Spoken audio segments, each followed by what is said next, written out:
یہ حلیمہ سعدیہ صاحبہ ہیں،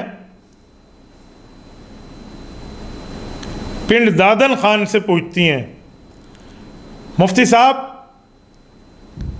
عورت جنابت کی حالت میں ہو تو اپنے بچے کو دودھ پلا سکتی ہے یا نہیں؟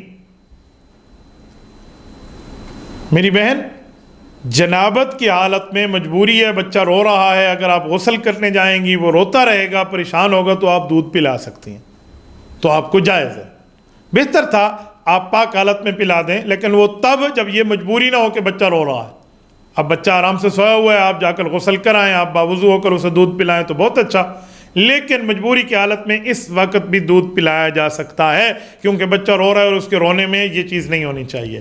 باقی مناسب یہ ہے کہ عورت باوضو ہو کر، نہیں تو کم از کم تیمم کر کے اس طرح بچوں کو دودھ پلائے، اور اس دوران وظائف اللہ رسول کی بات اپنی زبان سے اس کی ورد ہوتا رہے تو کوئی پرابلم نہیں ہے۔ انشاءاللہ تعالی ہمیں سبق ہماری مائیں بہنوں کو لینا چاہیے۔ حضرت فاطمۃ الزہرا رضی اللہ تعالی عنہ سلام اللہ علیہا، حضرت رسول اللہ صلی اللہ علیہ وسلم کی چوتھی اور چہیتی بیٹی حضرت فاطمہ سے، جنہوں نے قرآن پڑھ پڑھ کے حضرت امام حسن اور امام حسین کو دودھ پلایا ہے، اور رب کریم نے ان سے قرآن کریم کی کیا کیا خدمات لی۔